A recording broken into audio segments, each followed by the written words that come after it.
Guns N' Roses, a band that looked at rock and roll and said, "Let's do all of it wrong, but beautifully wrong." Music was only half of it. The rest was beautifully packaged mayhem. Against all logic, that chaos turned into one of the greatest rock stories ever told.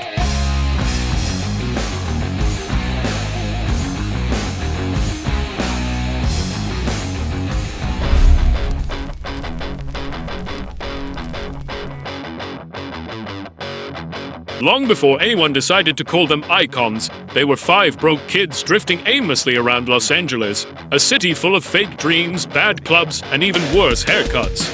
Axl Rose arrives like a storm in human form. Slash is a shy guitar genius hiding under a hat the size of a small planet. Duff, Izzy, and Steven Adler complete the lineup. And suddenly LA has created something dangerous. They weren't just a band, they were a health hazard with instruments. But every night, every club, every shouted argument made them sharper.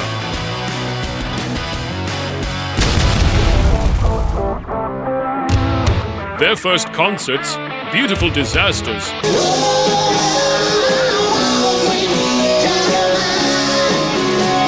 Late starts, broken equipment, bar fights, Axl walking off stage because someone looked at him funny. But here's the twist. People loved it. Motherfucker! You just had the shit kicked out of you, and you keep asking for more! I gotta go. Get out of here. Sir, if you want to throw another fucking bottle, we will fucking go home. Guns N' Roses wasn't polished. They were raw, unpredictable, and impossible to ignore. LA finally had a band too real for its own good.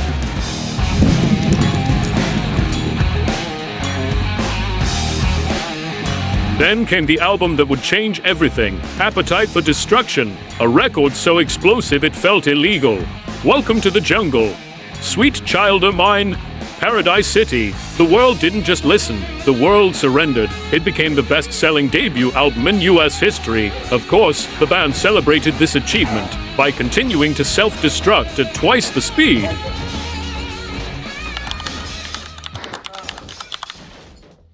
I had a situation with alcohol, which was always the thing that I would substitute for the dope was I'd start drinking heavily, and I felt that that was acceptable. and I drank harder than pretty much anybody that I knew. And then finally, I had a situation where I had alcohol poisoning, and it just about killed me. I've been sober for a year now. I just had my year birthday. So somewhere leading up to that point, I decided that I had a lot of issues at home, a lot of issues with my band, and this and that and the other, and I'd quit drinking altogether. Success brought money, fame, and an Olympic-level collection of addictions. Steven Adler's heroin problems spiraled out of control. Slash nearly replaced his blood with Jack Daniels. Duff was drinking enough alcohol to fuel a small car. Axl was fighting everyone, bandmates, managers, journalists, imaginary enemies. The cracks were no longer cracks, they were canyons. GNR releases lies, the media loses its mind. Controversies, accusations, outrage. Guns N' Roses didn't try to avoid drama, they used it as marketing. The press attacked them non-stop, and the band made even more headlines. Everyone hated them. So naturally, everyone bought the album. Listen to Guns N' Roses. Call 1-800-962-8600. Get 12 issues of Rip and a free Rip t-shirt for only $18.95. Now comes the grand opera of chaos. 2 giant albums. Orchestras, ballads, heavy metal, piano intros, songs that lasted longer than some marriages. The Use Your Illusion tour becomes the longest tour in rock history. Millions of tickets sold, millions of nerves destroyed. Axl Rose is brilliant on stage, but unpredictable off stage. Slash is carrying the band musically. Duff is holding on. Everyone else is trying not to explode.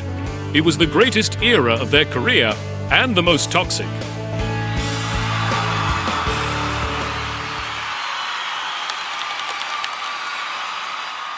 At the Guns N' Roses show at the Riverport Amphitheater. The scene at Riverport turned from a concert to a riot. Resulted in at least 60 injuries to police and fans, 16 arrests, and reportedly over $1 million worth of damage to the brand new amphitheater. Within minutes, up to 400 police from all over the area descended on Riverport. Pushing him away and he started punching me in the face. Axl jumps into the crowd. Security gets there in a hurry. firm control over the officers. We were very cognizant. They had speakers were going out into the crowd. We think security was insufficient for this event. Police officials say they have not yet decided whether to charge members of Guns N' Roses in connection with the riot. The July 4th Guns N' Roses show in Chicago was canceled. Welcome to the jungle, Axl! By the early 90s, Guns N' Roses weren't just unpredictable, they were volatile. Concerts stopped feeling like shows and started feeling like ticking bombs. At Riverport, the tension snapped. Axl clashed with the crowd, security lost control, and the night spiraled into chaos. Mid-show, mid-meltdown, Axl dropped the mic and walked off stage. The crowd didn't calm down. They exploded. Well, thanks to the lame-ass security, I'm going home. Then came Montreal. Fires, riots, police lights. Two cities, different nights, same outcome. Guns N' Roses had reached a point where the music was no longer the loudest thing in the room. The chaos was, and from that moment on, there was no going back. The Canadian provincial capital of Montreal on Saturday night and ended in a riot after Metallica frontman James Hetfield was sent to the hospital with exploding pyrotechnic injuries, and Guns frontman Axl Rose abruptly ended his band's set with some ominous comments about the band's future. Damage to the stadium to nearby stores to total as much as $1 million. Guns N' Roses took the stage about 2 hours and 15 minutes later. According to Montreal Gazette rock critic Marc Lepage, who was in the audience, the band played about 6 songs before Axl Rose told the audience, quote, "We got it together in Europe only to have it come apart here. In case anyone is interested, this is going to be our last show for a long time." Rose then sang Double Talk and Jive, and then Civil War, and then walked off.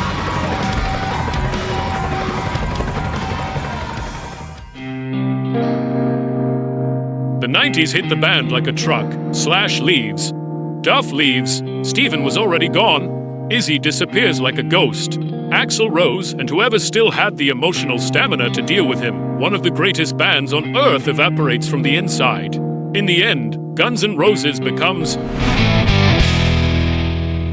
It's over. Goodbye.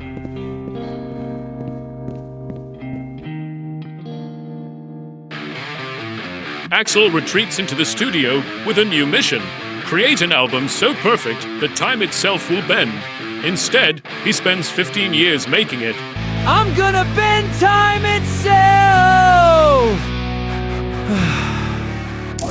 Instead, I spent 15 years making it. Millions of dollars, dozens of guitarists, thousands of hours. Chinese Democracy finally releases in 2008. And the world says, wow, it actually exists. It wasn't the old Guns N' Roses.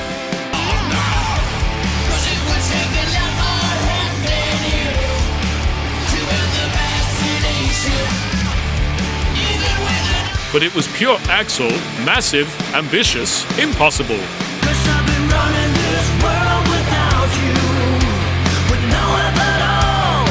And then something no one expected happened. Slash and Duff returned. Not because the band healed, because time softens even the loudest arguments. The reunion tour becomes one of the biggest in history. Stadiums sell out, millions scream again. Guns N' Roses didn't just survive, they evolved into a myth. A story of chaos, ego, genius, disaster, and music powerful enough to outlive all of it. Guns N' Roses didn't follow the rules of rock. They didn't care about them. They had flaws, they had chaos, but they were real. Time passed, people changed. The songs remained, and if millions still scream those lyrics today, that's no accident.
Guns N' Roses wasn't just a band. It was a state of mind.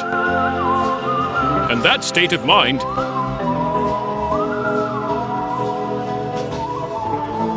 is still alive.